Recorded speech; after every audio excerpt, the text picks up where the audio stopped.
السلام علیکم۔ آج کی کہانی ہے حضرت یونس علیہ السلام کی۔ یونس ابن امت اللہ کے ایک رسول تھے جنہیں شمالی عراق کے ایک شہر نینوا میں بھیجا گیا تھا جس کی آبادی 1,00,000 سے زیادہ تھی۔ حضرت یونس بظاہر ایک عام آدمی تھے جو نینوا کے ہم وطنوں میں پیدا ہوئے اور پرورش پائی۔ نینوا کا عروج والا شہر طویل عرصے سے اللہ کے پیغام کو بھول چکا تھا اور بت پرستی اور گناہوں سے بھرا شہر بن گیا تھا۔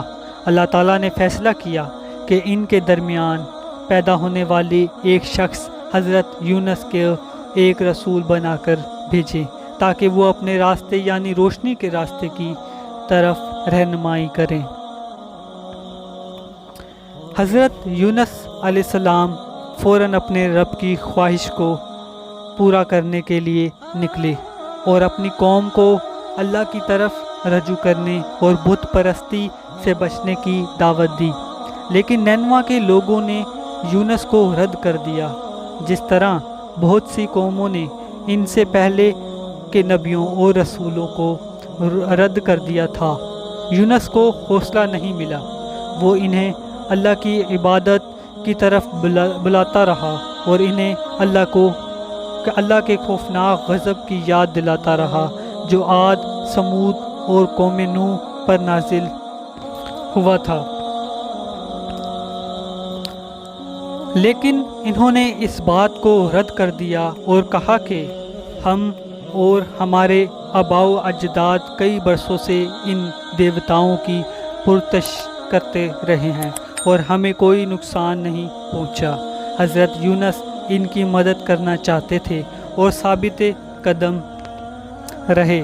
انہوں نے اپنی قوم سے ہمت نہیں ہاری، ان کو لا علمی اور سخت الفاظ کے باوجود آپ انہیں اللہ کے عذاب سے ڈراتے رہے۔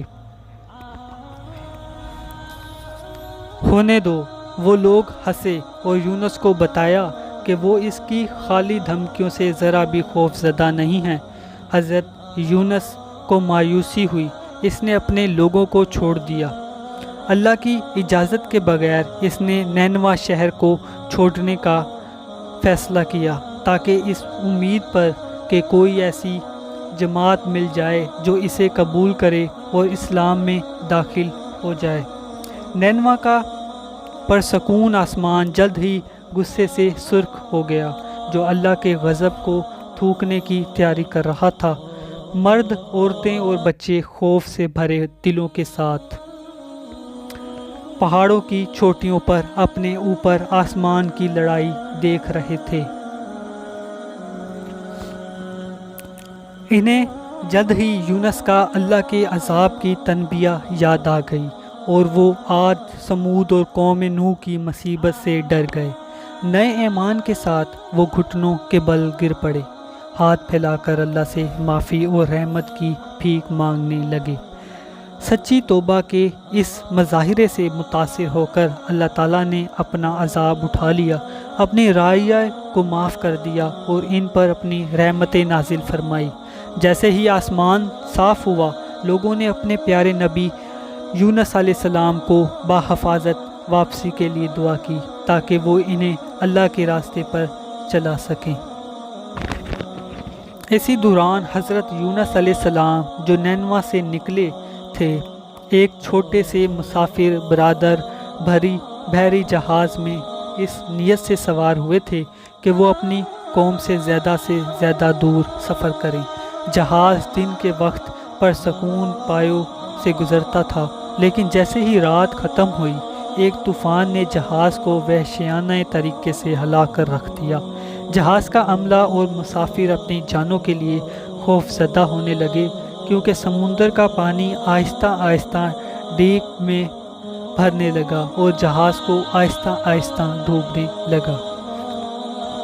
جیسے ہی طوفان رات بھر جاری رہا، جہاز کے کپتان نے اپنے آدمیوں کو حکم دیا کہ وہ سامان اور دیگر تمام اضافی بوجھ کو باہر پھینک دیں تاکہ جہاز کا بوجھ ہلکا ہو، جیسا کہ ہدایت کی گئی۔ عملے نے جہاز کا اضافی بوجھ باہر پھینک دیا، لیکن جہاز ڈوبتا چلا گیا کیونکہ یہ ابھی بھی بہت بھاری تھا۔ کیپٹن کے پاس کوئی چارہ نہیں بچا تھا۔ اگر وہ اپنے عملے اور مسافروں کی جان بچانا چاہتا تو اسے ایک آدمی کی جان قربان کرنی پڑی، جیسا کہ اس زمانے میں مردوں میں ایک عام رواج تھا۔ کپتان نے کرۂ اندازی کرنے کا فیصلہ کیا تاکہ قربانی کے لیے مسافر کا انتخاب کیا جائے۔ قرآن دازی کی گئی اور حضرت یونس کا نام چنا گیا۔ وہ لوگ جانتے تھے کہ یونس ایک جوان، نیک، ایماندار اور بابرکت آدمی تھا، اس لیے انہوں نے اسے نکالنے سے انکار کر دیا اور دوبارہ قرآن دازی ڈالنے پر رضامند ہو گئے۔ چنانچہ قرآن دازی ڈالا گیا اور یونس کا نام دوبارہ سامنے آیا۔ مردوں نے یونس کو پھینکنے سے انکار کر دیا اور کہا، ہم یونس سے جان چھڑانے والے نہیں ہیں، وہ کشتی پر ہماری برکت ہے، وہ بہترین آدمی ہے جو ہمارے پاس کشتی پر ہے، ہم اس سے جان چھڑانے والے نہیں ہیں۔ چنانچہ انہوں نے تیسری بار قرآن دازی ڈالی اور یونس کا نام دوبارہ ظاہر ہوا۔ لوگ حیران رہ گئے، لیکن حضرت یونس جانتے تھے کہ یہ اللہ کا فیصلہ ہے، کیونکہ انہوں نے اپنے رب کی رضامندی کے بغیر اپنی قوم کو چھوڑ دیا تھا۔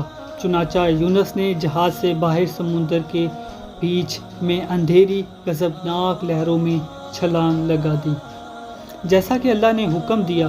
سمندر کی سب سے بڑی وہیل نے یونس علیہ السلام کو پانی سے ٹکراتے ہی نگل لیا۔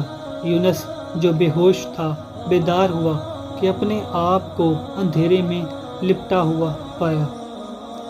اسے یقین تھا کہ وہ اپنی قبر میں ہے، لیکن جیسے ہی اس کے حواس بیدار ہوئے تو اسے معلوم ہوا کہ وہ اپنی قبر میں نہیں بلکہ ایک بڑی مچھلی کے پیٹ میں ہے۔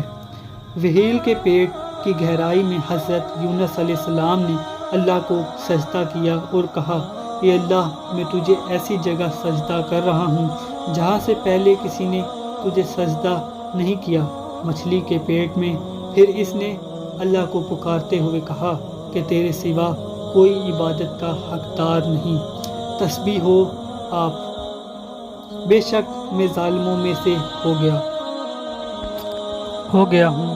گہرے سمندر کی مخلوق نے حضرت یونس علیہ السلام کی دعائیں سنی اور وہیل مچھلی کے گرد جمع ہو کر اللہ کی حمد و ثنا کے جشن میں شامل ہو گئی۔ یونس علیہ السلام کی توبہ سے اللہ رحمان بہت متاثر ہوا۔ اس نے وہیل کو حکم دیا کہ وہ اپنے رسول کے قریب ترین ساحل پر تھوک دے۔ وہیل نے اللہ کے حکم کو تعمیل کی اور قریب ترین ساحل پر تیر کر یونس علیہ السلام کو باہر نکال دیا۔ وہیل کے پیٹ میں تیزاب کی وجہ سے یونس کا جسم سوجن تھا، اسے سورج اور ہوا سے کوئی حفاظت نہیں تھی، اس لیے اللہ تعالیٰ نے حضرت یونس علیہ السلام کے اوپر ایک درخت اگانے کا حکم دیا تاکہ اسے کھانا اور سایہ مل سکے۔ اللہ نے اسے معاف کر دیا اور اسے بتایا کہ اگر اس کا معوضانہ دعا نہ ہوتی تو یونس قیامت تک وہیل کے پیٹ میں رہتا۔ جب یونس مکمل طور پر صحت یاب ہو گئے تو انہوں نے اپنا مشن مکمل کرنے کے لیے واپس نینوا کا سفر کیا۔ اپنے آبائی شہر پہنچ کر یونس حیران رہ گئے۔ نینوا کی پوری آبادی اسلام قبول کر چکی تھی اور ان کی آمد کا انتظار کر رہی تھی۔ یونس نے اپنی قوم کے ساتھ مل کر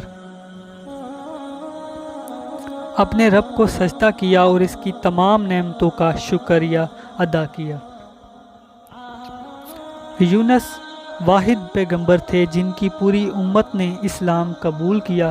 اللہ تعالیٰ نے قرآن پاک میں یونس ابن متا کی قوم کے بارے میں فرمایا، کیا کوئی بستی ایسی تھی جو عذاب کو دیکھ کر ایمان لے آئی اور اس وقت اس کے ایمان نے اسے عذاب سے بچا لیا؟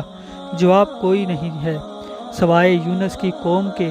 جب وہ ایمان لے آئی تو ہم نے دنیا کی زندگی میں ان سے رسوائی کا عذاب ہٹا دیا اور انہیں تھوڑی دیر کے لیے فائدہ اٹھانے دیا۔ سورہ یونس آیت نمبر 98۔